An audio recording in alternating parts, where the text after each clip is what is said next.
Story 1. I spent hours cooking his favorite meal and dessert at his request while cleaning and tidying up immediately after getting home from a 12-hour workday. He was between jobs at the time. I served dinner, sat down, and he pointed out that I forgot to get the drinks. I told him I was exhausted and too tired to get back up.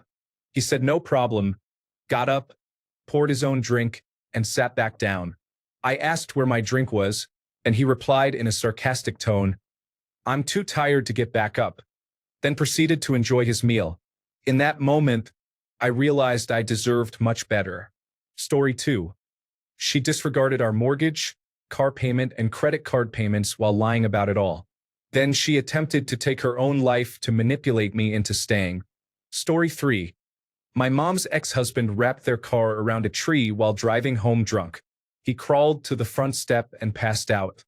She stepped over him to get to work and came home with divorce papers that day. Thank God he was her first husband and not my dad. Story 4. A family friend and his wife could not agree on anything. Visiting their house felt like walking into a minefield.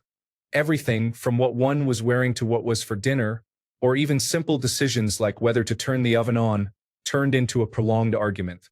They often wondered why no one wanted to visit or preferred to spend time with them individually. Story 5. He said as a threat, "Maybe we should get a divorce."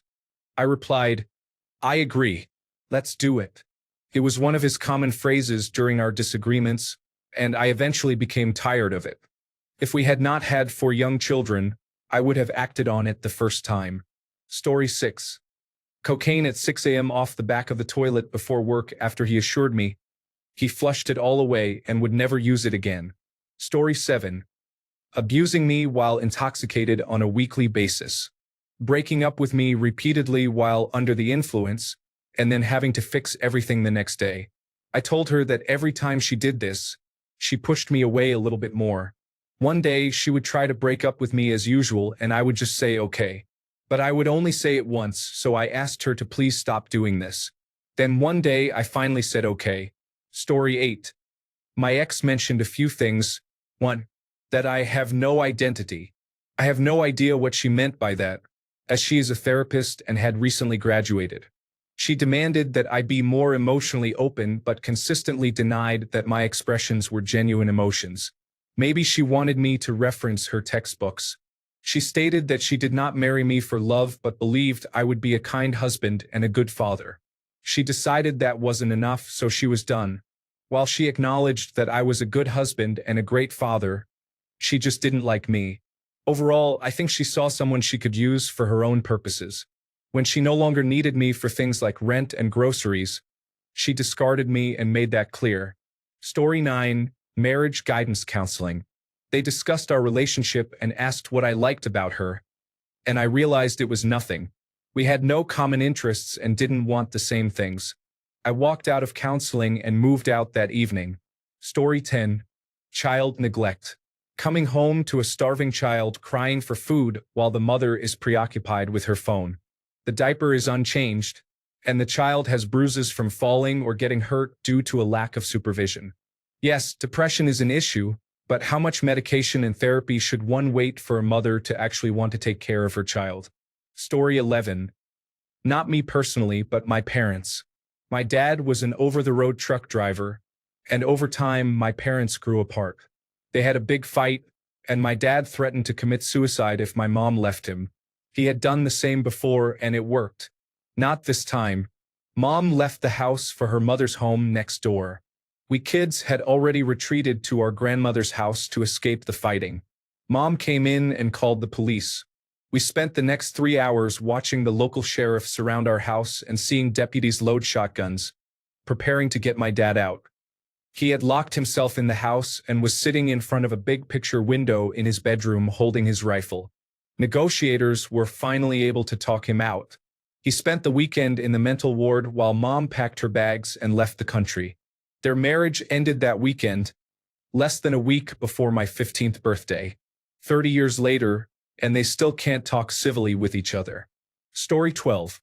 Despite nearly a year of communicating my concerns and expressing how the unresolved issues were affecting my feelings, he continued to ignore the smaller but significant problems. Over time, the lack of effort led to growing resentment and frustration. Eventually, I reached my limit and decided to end the relationship. Story 13. My money is her money, and her money is her money. She routinely transferred every dollar in our joint account into her personal bank account and then proceeded to blame me for not earning enough. Story 14. The last straw was when he hid our car keys, preventing me from getting to work. This was just one more incident in a long series of actions he took to justify screaming at me, this time for waking him up. He said it was his car and that he would rather harm himself than spend another moment with me. So, I packed a bag, left the house, cried all day at work, and never returned. Story 15. Alcoholism escalated into abuse, followed by pretending that nothing had occurred and that everything was fine. There was no listening when I tried to communicate my feelings and what was troubling me. Story 16. I was living in constant overwhelm and frustration. Our home needed maintenance, and he refused to discuss it or our finances. When I gave up trying to manage everything myself, I knew I had to leave. I loved the life we created, but it felt like a sinking ship. Additionally, he drank a lot, which caused me constant concern. Story 17. Does catching gonorrhea at a public place and becoming severely ill with it months later, while going to extreme lengths to hide the truth of his illness, count? To be perfectly honest, it wasn't the public place that bothered me the most. I suppose the last straw was all the lies and deception he constructed to conceal it. Story 18. We could not stand being in a relationship with each other. We were total opposites, married too young and did not spend enough time getting to know each other. It took us a while to realize this because when we were separated and there was no pressure, we would just hang out and everything was good. Then, when we got back together, we could not stand each other again. Story 19. I'm not divorced, but my parents recently divorced after about 45 years. He was always extremely self-centered and inconsiderate, often displaying weaponized incompetence. He would rate every dinner she made and was generally very difficult to live with. He talked on the phone loudly, played his TV at a high volume, and was somewhat of a hoarder. He always had to be the one to decide on activities. I advocated for divorce for nearly a decade. What finally led to the divorce, though, was COVID. He did not care about safety. He kept going out to eat and wouldn't wash his hands after using the bathroom, even before the pandemic. One day, they were arguing about it, and he said to her, "I hope you get it." She said that was the turning point. Story 20. My ex was self-medicating for bipolar disorder and borderline personality disorder. She fell deeper into her addiction and mental health issues. She was convinced that she was the only normal one, and that I and our 2 children were the problem. The children have grown up and are productive members of society. I am now married to a wonderful, loving wife. I haven't seen or heard from my ex in 21 years, and the kids haven't seen or heard from her in over 5 years. Story 21. He was a drug-addicted, narcissistic, verbally abusive emotional child who spoke nothing but lies. The last straw was when the landlord showed up on the doorstep and informed me that we were 2 months behind on rent. The ex spent the money on drugs and still had a tab to pay with the dealer. I figured it would be cheaper to raise 3 kids on my own. I was right. It is much more peaceful as well. Story 22. The last couple's counseling session was difficult. She blamed me and my family continuously, played the victim, and did not acknowledge any of her mistakes. She placed the responsibility of solving everything on me. The word "me" was the only one I heard throughout. There was no us at all. It was the worst birthday for me, but I am glad it dissolved any hopes I had of working things out. It is better to be single and miserable than married and lonely. Story 23. Being more of a mother to him than a wife is what changed everything for me. His tendency to run to his mother when things don't go his way contributed to my feelings. Story 24. My mom ultimately divorced my father after about 20 years of emotional and sometimes physical abuse, as he was a heavy alcoholic. I experienced those things daily and was the one to encourage her to finally seek a divorce. Story 25. My mom divorced my dad because he had serious anger issues to deal with as he entered sobriety, which he took out verbally on us when we were very small children. My dad eventually calmed down, and I adore both of my parents. They get along like good friends and still have a lot of love for one another. My mom has expressed to me that she wishes she had held on and didn't divorce my dad. That was tough to hear, especially since both of their spouses after each other were exceedingly abusive to us kids. Story 26. A friend's husband thought making fun of her in front of others was humorous and would say it was just a joke to lighten the mood. One day at a holiday party, a teacher commented that their son resembled him. The husband responded, "I don't know if he is mine. A man can never be sure." It was the early 1990s. My friend told him that if he ever suggested their son was not his again, she would divorce him. A couple of months later, at a birthday party, someone remarked that his son could be his clone. The husband replied, "We don't know for certain he is mine." My friend remained calm and said nothing. 3 days later, she met with her attorney and filed for divorce. Her husband was shocked when he received notice of the divorce filing. He begged her to see a marriage counselor and claimed he would do anything to win her back. She reminded him that she had warned him. If he ever doubted their son's paternity again, she would follow through with the divorce, and she meant it. She married a wonderful man a few years later, and her ex has since been married and divorced 3 more times. Story 27. Came home and she was smoking in the apartment again. I don't know why, but that was it. This is my first wife. I have been married for 25 years so far to my second wife. Story 28. Alcoholism. Not me, her. I spent a lot trying to help her, but it only got worse. Felt hopeless. With it came a lot of fighting, frustration, and toxicity. So I'm glad it ended in divorce rather than a dramatic incident. Story 29. He and his family were financially and emotionally abusive. The final straw was that he was gay and kept implying that I was too unattractive, as if I were the problem. Story 30. The last straw is one that will probably make me seem harsh. After 5 solid years of lies from my spouse, I had cancer, and during radiation therapy, I asked him to please not smoke since I had radiation in my lungs. He swore he would quit, but he continued for years. There was also insurance fraud with the excuse of, "I didn't know." That's on top of emotional abuse, such as referring to my severe brain injury in 2010 as a little brain reset, and telling me I was a bad mother while undergoing chemotherapy and radiation.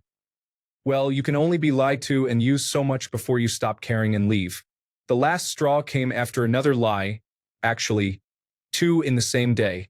At 5 in the morning, while we were discussing it, he threw his arms in the air, stood up and said, "I just can't do anything right. Can I? I'm just a big failure, and you deserve better." He saluted me like a soldier and turned to leave. I stood up and quietly said, "No, please don't bother. You are right this time. I do deserve better." He stood there, stunned, while I grabbed my already packed emergency bags, woke my 13-year-old, put my cat in her carrier, loaded my car, and drove 600 miles away. Because the last straw isn't always the big thing. It's the moment that breaks you and wakes you up. Being lied to was a disgusting norm that I tolerated for too long.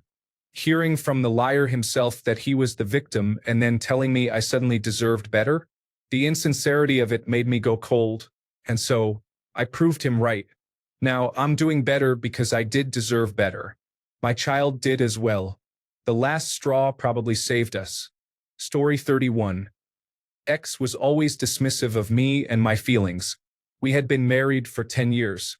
One day at couples counseling, he said he felt more connected with his nieces and nephews than he felt with our 3 children.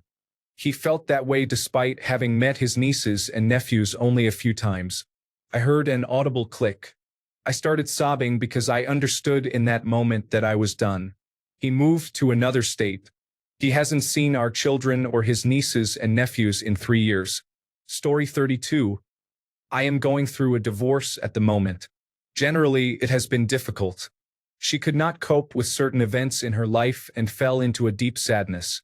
I tried to help as much as I could, but it was not enough. Story 33. When I told him I haven't been healed from how he used to verbally abuse me, he dismissed me and said I should have gotten over it by then. Story 34. In our dead bedroom, I tried everything, but over the years, she gradually became less involved. Finally, I thought, why continue to suffer? I didn't want my children to endure a divorce, but I also didn't want to feel like a prisoner for the rest of my life. Story 35. He just didn't love me. Part of me thinks he didn't love me for most of the years we were together. Once I noticed he felt awkward even touching me, it was over. I had tried for years to understand what was happening in our marriage. In the end, the simplest reason is that maybe he thought he loved me at one point, but he didn't want to keep the love alive or maintain our marriage. He didn't even want to try. Story 36. She refused to address her mental health even though she realized the problems it created for both of us. I couldn't continue supporting the marriage with the hope that she would eventually take steps to improve her mental health. It shifted from a promise of "I'll do it later" to "I give up. I'm not fixing anything. It's your fault I'm this way." I decided to end the relationship and she agreed. Story 37. Not a divorce, but a breakup. She kept buying the store-brand generic yellow mustard when I asked her numerous times not to purchase that inferior product that pretends to be a high-quality condiment. Story 38. Even when we weren't arguing, we weren't kind to each other. I became numb. I stopped responding and just listened to what he said. It didn't take long to realize I didn't want to spend the rest of my life hearing, "Can you please get out of the way? I'm making toast." First thing in the morning. Story 39. Not married, but in a relationship for 8 years. I asked repeatedly for help around the house, and it would change for a week, but never last. Then COVID happened. I was working from home full-time and doing everything while he was furloughed and sat doing nothing. I told him I'm not his mother, and I'm not wasting any more of my life on him. Story 40. No communication during therapy was the last straw. It was time for a divorce. There were 2 other factors that were intolerable, but I tolerated them longer than I should have. You asked for the last straw. Story 41. I had been told that he owned his house, which I never questioned. I moved in and then we got engaged. Right before the wedding, he seemed to be on the verge of a nervous breakdown, so I asked what was wrong. Finally, he confessed that not only was the house not his, but he had also failed to pay the mortgage to his aging and ill father. Meanwhile, we had been covering all the wedding expenses. This explained his family's strange behavior around me. They were not well off at all. The wedding was only a few months away, so we went ahead with it. Then he lost his job not long after. I received a great job offer that would cover all our expenses and provide excellent health insurance. It was in another city, but he agreed and seemed even excited. A month before the move, I realized he had no intention of ever relocating. During that conversation, he admitted it with a shrug. Once again, I stayed with him, but by that point, the distance between us was insurmountable, and we separated 2 months later. The divorce was finalized 2.5 years after the wedding. Story 42. I discovered I was transgender, and she realized that it wasn't something she was interested in. It ended very amicably, and arguably we're better friends now because of it. We talk on the phone a few times a month and lend each other money when needed. I even stayed at her place for half a year once when I was homeless. Ironically, the only reason I won't be her maid of honor is that it is very difficult to help plan a wedding when you live 5,000 miles away. Story 43. For me, there was not one last straw. It was all the straws piled up and their dead weight. One more or one less would not have made a difference. What it took was when my need to get out of the relationship was stronger than my fear of what would happen if I did. I finally decided to move on, threw my wedding band into the creek, and resolved to take this one step at a time, even if I did not know what those steps were. I went home and started the process. Story 44. After 30 years of emotional and financial abuse, I finally reached my breaking point. The final straw came when a contractor arrived, and I began discussing the work that needed to be done. My ex looked at me and yelled, "I will handle this." The contractor appeared uncomfortable and soon left. I felt humiliated. I was also done with the entire situation. Cost me half of my inheritance, but it was worth it. Story 45. People don't seem to understand the question. It isn't "why did you get divorced?" It's what was the final straw? Phrases like constantly doing such and such or they were an alcoholic don't clearly indicate the breaking point, which is often what people are interested in or need to hear. For my parents, my dad was an alcoholic. My mom put up with it for many years and figured it out very early on in their relationship. But the final straw was when he drank an entire bottle she had been saving for herself to share with an old friend who was visiting, and then hit on that friend while intoxicated. That was the end after 25 years. I was an adult at that time, and they are still friends, but it still makes me a little sad. Story 46. Not married, but may as well have been. Teenage sweethearts into our late 20s. I watched mental illness and depression creep in and evolve. A very talented woman, with incredible writing skills and great cooking abilities, open to all hobbies. It started with leaving a job to find something more suitable, then new jobs not being held for very long periods, to constantly sleeping and not wanting to leave the house or go for our evening bike rides. It was like the person I knew just disappeared. I put up with it for almost 2 years. From our teenage adventures to our early 20s adapting, I'm grateful I experienced it with my best friend. It's been over a year, and I am often perceived as a tough individual, but I occasionally cry into my pillow. She told me she wanted to live her 20s since she never got to. Unfortunately, whenever that spiral ends and she realizes she's not 21 anymore, I'll probably have moved on.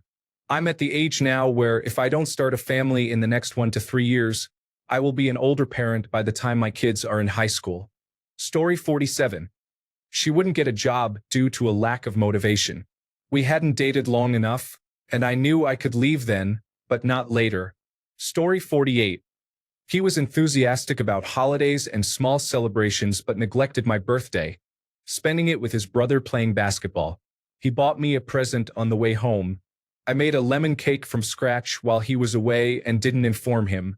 In the long term, he stopped cooking, ceased doing housework, and became a financial burden.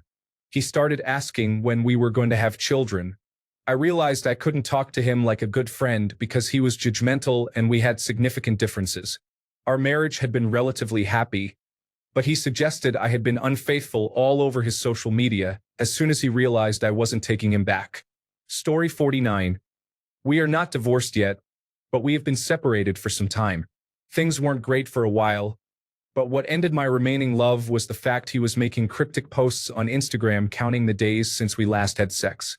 He thought he was being clever, but others knew what he was referencing and asked me about it. After being humiliated like that, I could no longer justify the other negative things. Story 50. He told me he wanted children soon. We constantly fought and screamed at each other. He was an addict who drove while high every weekend and had just quit his good job. It was not a nurturing environment for children. I couldn't have left any faster. I was looking for an excuse, and it was exactly what I needed. Story 51. The last straw came after months of mental health issues that he was refusing to address. Several institutionalizations, hiding medications instead of taking them, and enduring a period of extreme poverty while living on my meager income. He laid in bed watching television and smoking cannabis around the clock, becoming increasingly paranoid. This all culminated in him destroying our bedroom in a fit of rage and then pointing a shotgun at me. I tackled him and held him on the floor for 20 minutes while he screamed and writhed, and his brother, my best friend, took the gun out of his hands.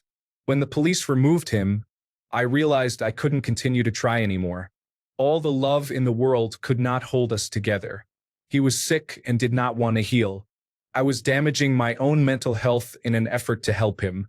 He left me nearly destitute, but I've slowly rebuilt my life, paid off everything, and I'm hoping for a brighter future. Story 52. I got tired of waking up and thinking, will I be too much today? Or will I not be enough today? For her, we were together for only 6 months, but it hurt like hell. Story 53. Neglect, mostly.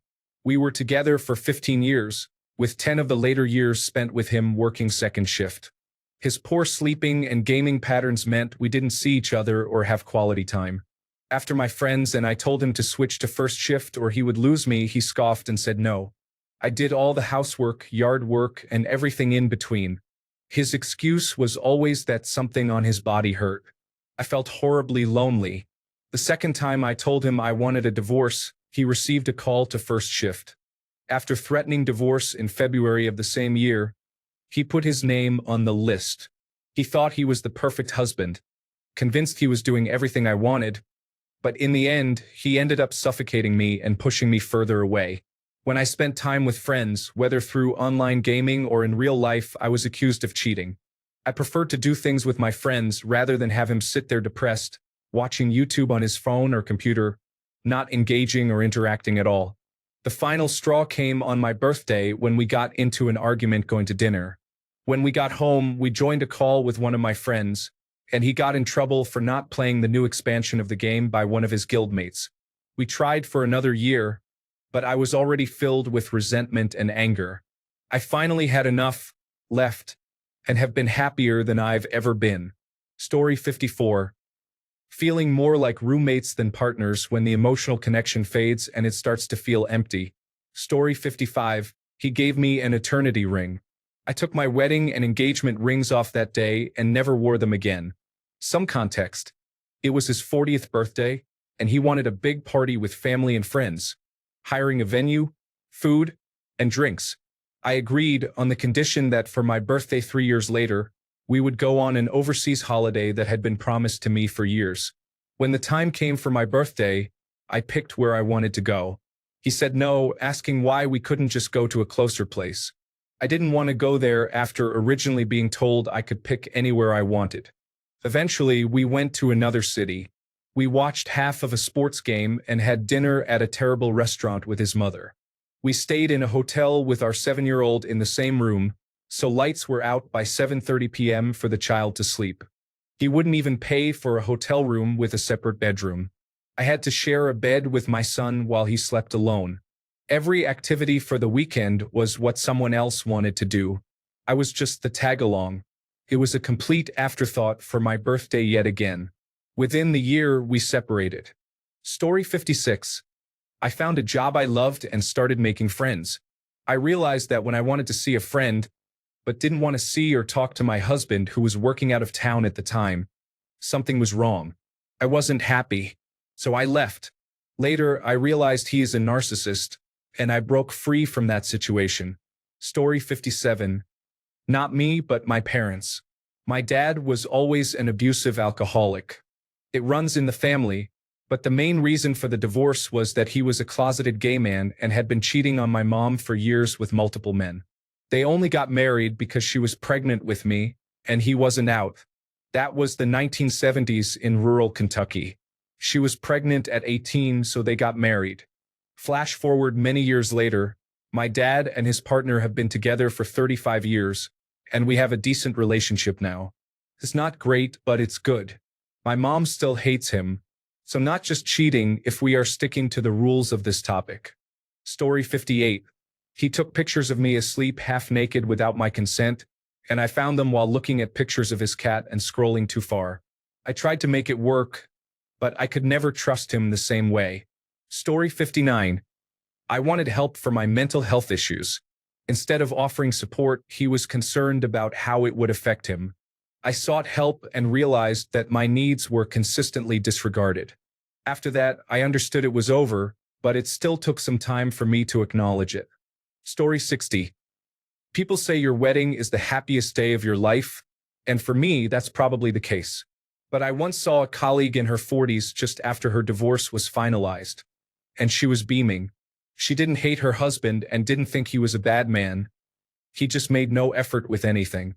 He complained about his dead-end job but never did anything to change it. Didn't suggest any activities with the kids. Did nothing around the house. Left her to handle all the life administration. Didn't do the food shopping or cooking.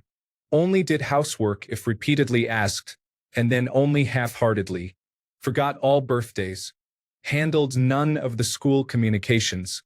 Was never up for anything. Made no effort with his appearance. Would never arrange dates. Expected her to manage everything while also being the breadwinner. Generally went with the flow, powered by his apathy. He had simply become a man who happened to share the same bed with her every night. One day she decided she was done carrying him through life. When she broke up with him, he said, "But I didn't beat you, deal drugs, or abuse the kids." She replied, "Okay, and I'm allowed to want more than just the absolute basics of humane treatment." One day, she dropped the kids off on the way to a date, and he remarked, "Oh, you never looked that nice for me." She thought, "Yeah, you never invited me to dress up and go anywhere. Plus, I often made an effort, but you never noticed." Speaking to her was a good wake-up call for many younger people to not take their partners for granted. Story 61. He asked if he could dig a pond in our backyard. I asked him to wait until our 3-year-old daughter was older because I didn't want to worry about her drowning while she played. I didn't need the mental burden, and she didn't need the danger. He proceeded to dig a large hole in our suburban yard and was shocked and confused when I wasn't happy about it. Story 62. He was a selfish, neglectful, and unsafe father to our infant daughter. I realized I couldn't keep her safe with him around, and I couldn't let her grow up thinking it was acceptable for anyone to treat their spouse the way he treated me. I was so angry and resentful all the time that I was not the mother my child deserved. After all of this, the realization hit, and all the years of emotional and financial abuse and sexual coercion became clear in my mind. He had slowly conditioned me to believe his behavior was normal and that I was the problem.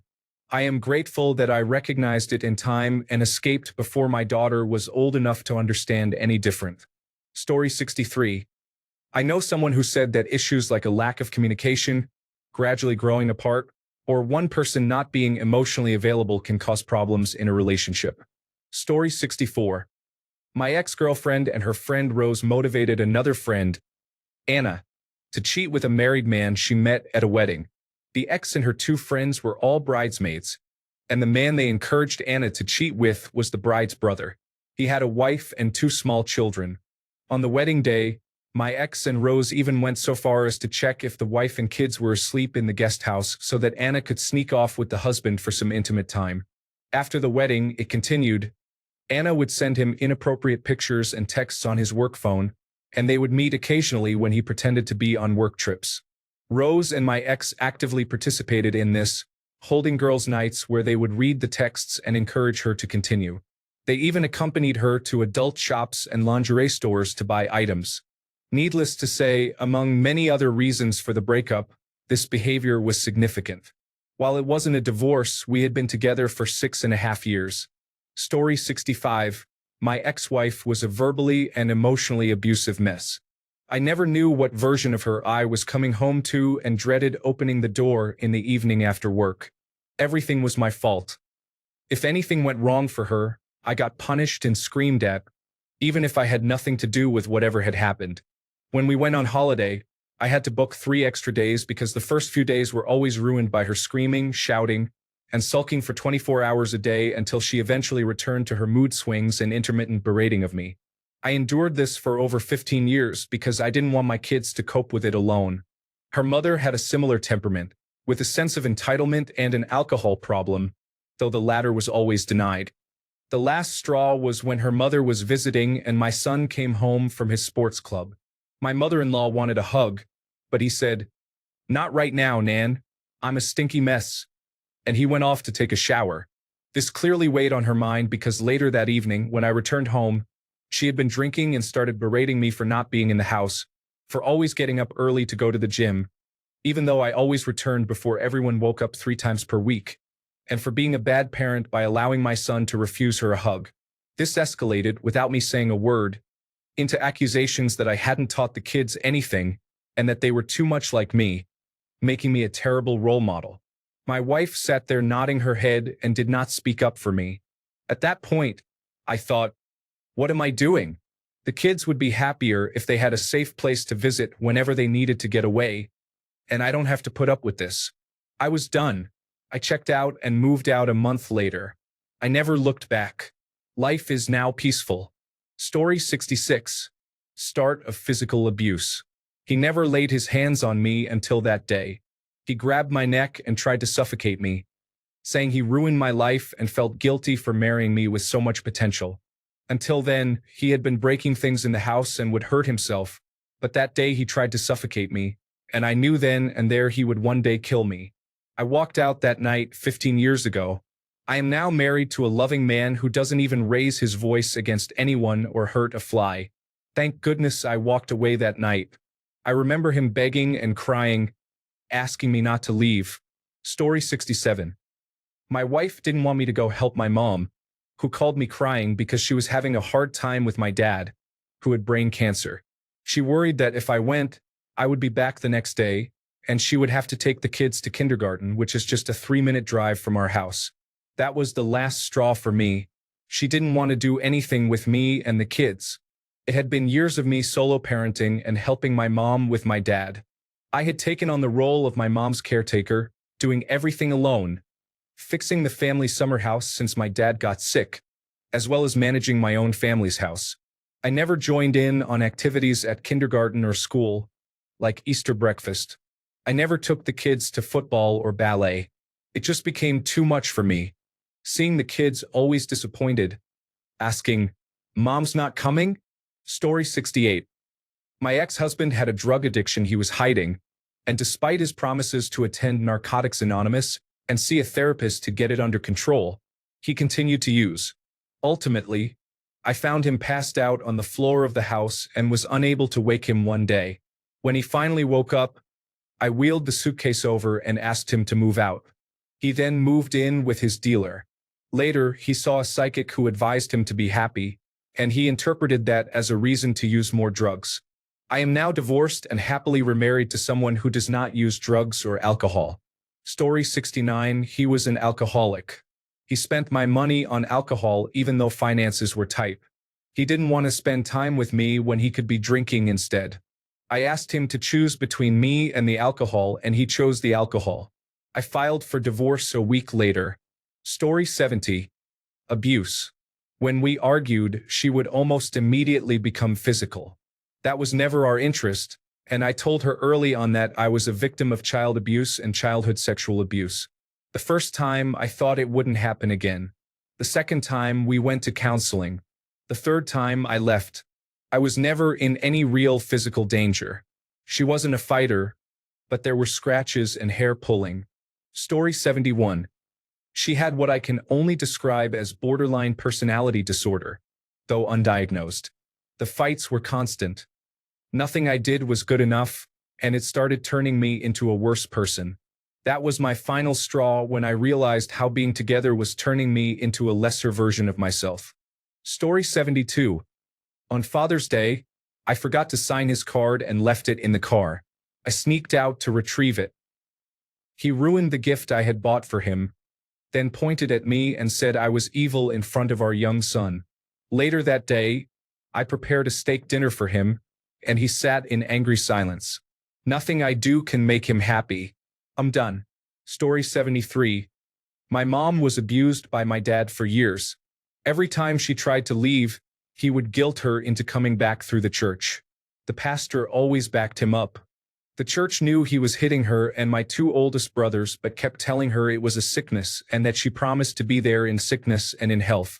Her parents didn't want to get too involved and didn't push her one way or the other to leave. My mom also felt extremely guilty because she had an abortion when she was a teenager and saw it all as punishment she deserved. Around 32, she realized she needed to leave and started going to community college. Dad got her purposely pregnant with me to stop her.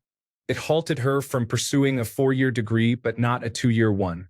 She stayed for a while longer and convinced her to move to Florida because then he wouldn't know anyone to give him drugs. He was a drug addict and alcoholic. Obviously, he knew people and it didn't stop. My mom divorced him when she was 40. She said he had convinced her for years that she couldn't afford to take care of us without his income. She realized that she had been the one keeping us afloat because he spent all his paychecks on drugs. What really did it for her was pouring herself a drink every day after work because she hated coming home to him. One of my brothers joked one day that she was going to become an alcoholic. That snapped her out of it. She went on walks instead and got an attorney the next week. She told the local pastor to leave her alone and that he should take the beatings for her instead. Story 74. The first person threatened to kill our pets after abusing me and saying he would kill me if I left him. I grabbed what I could and ran for my life.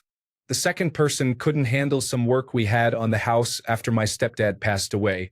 I returned home from 2 weeks of watching someone die, followed by an 8-hour flight, to find that I had to move furniture out of a room because he didn't think to clean the floor first. This was the final straw. He was unable to do anything around the house or provide me with any support.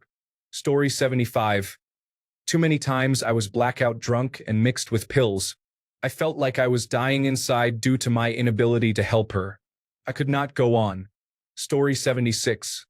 He decided that being petty about money was more important than saving for our future. The final straw was when I couldn't pay our car payment on time because he had spent it on unknown expenses in the 2 days between getting paid and me making the payment. He even told me he did it out of spite. I filed for divorce shortly after. Story 77. Gambling. So she says, my ex-wife blames our divorce on my gambling habit. I'm not in denial, but I do enjoy playing poker a couple of times a week. I was a stay-at-home dad and took care of our 3 kids, ages 3, 9, and 11, while my wife worked. I would get them ready for school, take them to school, and pick them up afterward. The kids were always fed and completed their homework. My youngest is 3 and quite a handful, so caring for him and ensuring he didn't hurt himself or damage the house was a lot of work. She was oblivious to that fact and expected me to continue looking after him when she came home from work.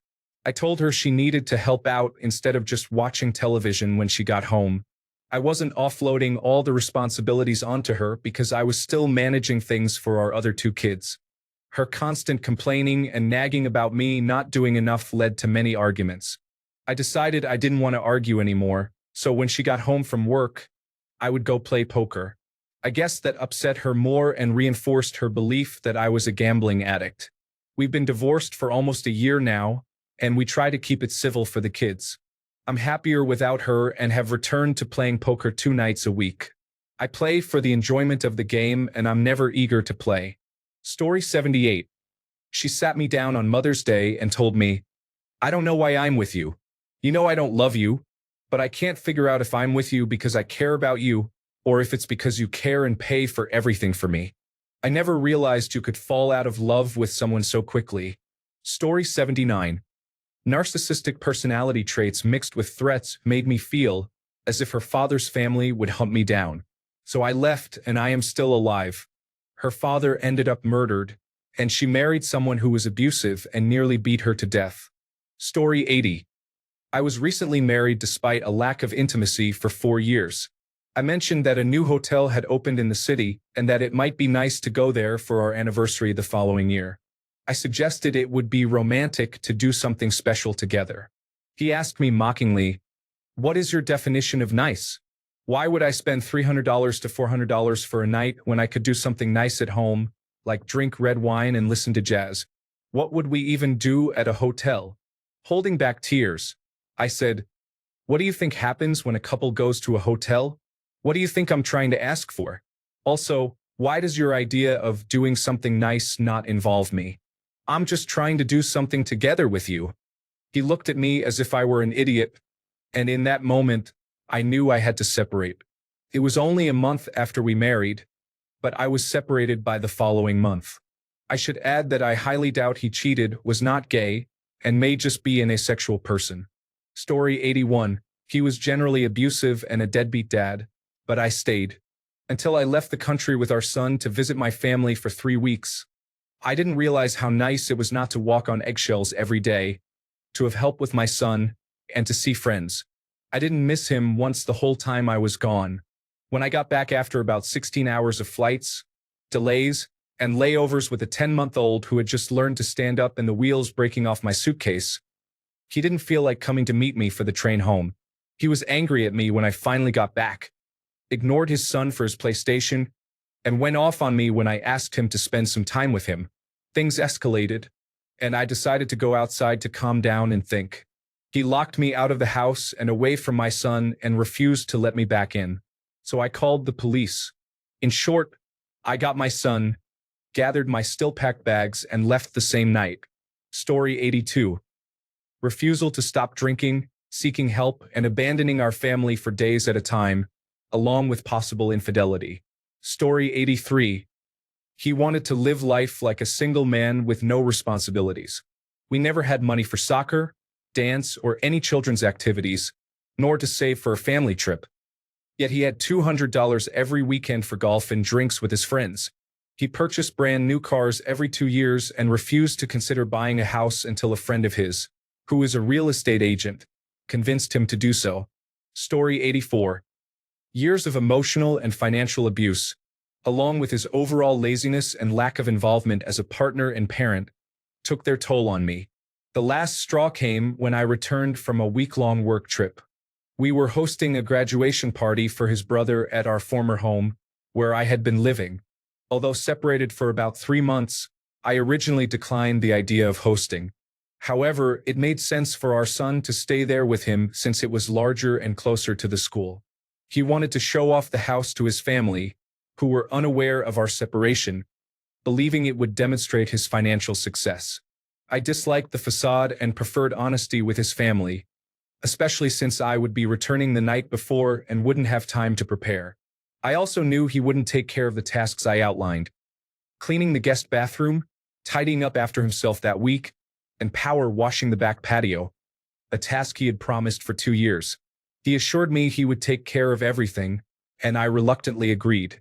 He took the week off despite our son being in kindergarten until 3 every day. Throughout the week, I called to check on our child and ask about the progress on the tasks. He spun elaborate tales of his accomplishments, which made me happy, as I thought I could simply enjoy the party upon returning. However, when I got home on Friday night, the house was in complete disarray, worse than when I had left. None of the tasks were completed, and to make matters worse, all his trash from the week had been dumped into my newly redone home office, which I had been proud of. I started sobbing, knowing this was how I would spend my evening. This is when the gaslighting began. He insisted he never promised to do those tasks and started yelling at me about how he wasn't responsible for my chores. This was his special talent, rewriting reality and portraying himself as the victim. The list I provided lay untouched on the table while he claimed it never existed. I spent the entire evening cleaning for a party I never wanted, leading me to tell him that I wanted a divorce. To be fair, during the divorce proceedings, when he was forced to reveal the credit card statements he had taken out in my name, resulting in substantial undisclosed debt, I discovered he had been cheating as well. Yet, at that time, it wasn't even in the top 10 reasons for my decision to divorce him. Thanks a bunch for sticking around till the end of the video. Remember to subscribe, and until next time, stay awesome and goodbye.